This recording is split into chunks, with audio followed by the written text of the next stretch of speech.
você conhecer um povo, e hoje mesmo também coloquei a nota no Facebook dizendo o seguinte: para um político, ou escritor, ou jornalista, poder falar em nome do povo, ser o porta-voz do povo, ele tem que conhecer esse povo. Como é que você faz para conhecer esse povo? Digo, a experiência direta, como por exemplo a do Lula, basta, viaja para cá, viaja para lá, conversa com um, conversa com outro, não. Porque primeiro, isso só vai lhe dar a experiência do presente, ele não vai saber de onde saiu tudo aquilo. Né? Segundo, essa experiência estará presa a imagens singulares, que você não sabe se tem uma validade típica. Né? Para pegar a validade típica, bom, você já precisa ter um senso artístico e condensar essa experiência em símbolos, quer dizer, elevar a sua experiência desde esse atomismo das experiências individuais até símbolos que abrangem grandes massas de experiências nas quais as pessoas podem se reconhecer. Porque se você só tem essas experiências isoladas, que são obtidas pela percepção sensível direta, então você só tem a noção das diferenças. A experiência de um, o outro não teve. Tá certo? Mas quando você começa a aprofundar essa experiência no sentido de tomar um fato como expressão simbólica, então é preciso que esse símbolo fale às outras pessoas e elas se reconheçam naquilo mesmo que não tenham tido a experiência. Como eu me reconheço aqui na experiência do Trotsky, sem eu jamais ter sido trotskista, e me reconheço na experiência do Ramon Mercader, sem jamais ter matado ninguém. Né? Então, você tem que conhecer o povo, claro que você tem que conhecer diretamente. Eu conheço um bocado de Brasil, viajei um bocado disso, conheci as regiões, conheci gente pobre, gente rica, conheci todas as faixas. Né? Mas isso não basta, você precisa conhecer esse país na sua literatura. Quando você vê que essa literatura não está expressando o conjunto da experiência, então é porque alguma coisa está faltando, evidentemente. Né? Então o que você faz? Você vai ter que apelar à literatura estrangeira e procurar análogos. Então há aspectos da experiência brasileira que eu não vejo retratado na literatura brasileira, mas que eu vejo retratado na espanhola, na francesa, na inglesa, na russa, etc, porque tem alguma analogia. Então quando você construiu o seu mundo literário e imaginário, então você tem todas as superfícies de comparação para que a experiência real adquira a sua significação. Então, conhecer primeiro o povo diretamente. Segundo, na sua literatura. Terceiro, conhecê-lo na sua história, na sua formação, meu Deus do céu, no seu passado. E, sobretudo, na ligação do passado com o presente. Mas essa ligação não pode ser feita se você não tem as duas dimensões anteriores. Eu conheço muita gente que estudou um bocado de história do Brasil e não entende nada do Brasil. Por quê? Não tem a formação literária e não tem a vivência direta. Né? As pessoas que passaram a vida ali no CRUSP, tá certo? E estudando só as matérias do curso de História, né? Então elas podem te falar sobre a invasão holandesa, sobre a Guerra do Paraguai, etc, mas não ter a menor noção de como isto foi formando a situação atual. A não ser na visão estereotipada. Porque você pode ter a história como luta de classes. Eu digo, a luta de classes vem prontinha, meu filho. Né?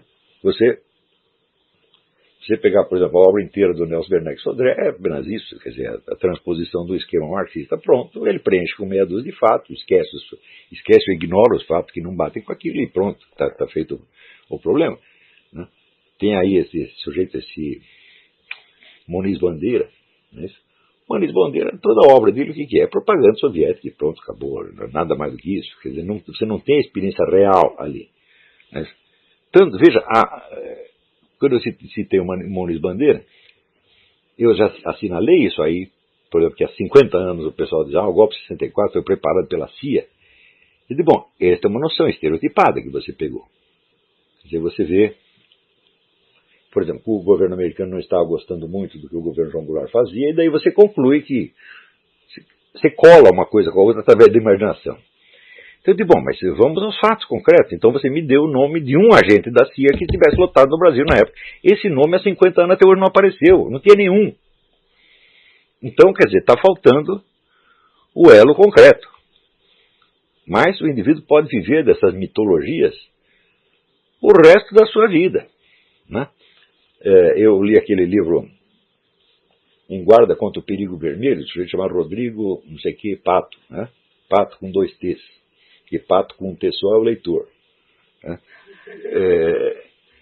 Onde ele descreve, né, o discurso anticomunista como se fosse um produto inteiramente da imaginação da burguesia. Só que naquele período estudado, né, a União Soviética tomou posse de metade da Europa, ocupou a Ásia, ocupou a África, estava ocupando todo o continente e falou, bom, e tudo isso aqui, todo o discurso anticomunista era apenas uma coisa que se passava na cabeça dos anticomunistas, né? Ele não estava falando de nenhum fenômeno real, quer dizer, não há correspondência real dos fatos.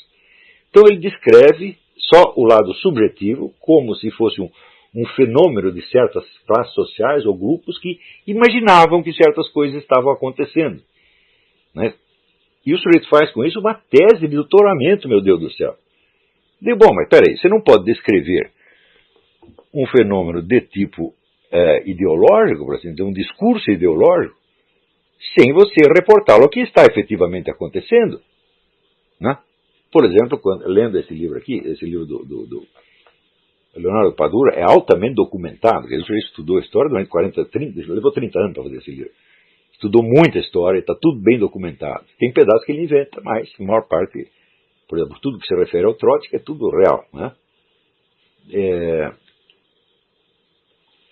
Então, você vê ali a campanha mundial que o governo soviético fazia contra o Trotsky, era todinha inventada.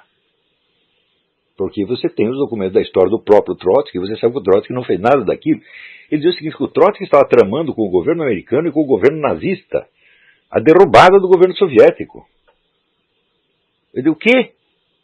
Mas o Trotsky não conseguiu sequer se obter asilo nos Estados Unidos, pô, né? Não teve nenhum contato com a autoridade americana, zero. E com a autoridade nazista nem falar. Então como é que ele pode ter tramado? Só se for por telepatia. Então nós sabemos que essa visão é totalmente imaginada, porque ela não tem correspondência alguma dos fatos. Mas digo, mas no discurso anticomunista, ele estava falando de um nada ou estava falando de uma coisa que estava acontecendo realmente? Sim, a coisa estava acontecendo, o comunismo estava numa expansão monstruosa no mundo, matando gente pra caramba, tudo de lá. Então, você não pode contar isso como um puro fenômeno de invenção, porque ele tem uma referência ao fato, ao passo que a campanha anti-Trotsky era 100% inventada. Não digo que Trotsky fosse uma bela pessoa, não era. Ele era tão ruim quanto Stalin, e a carreira dele, o começo da carreira dele na União Soviética mostra que o tipo de violência bolchevique, na verdade, ele inaugurou antes do Stalin.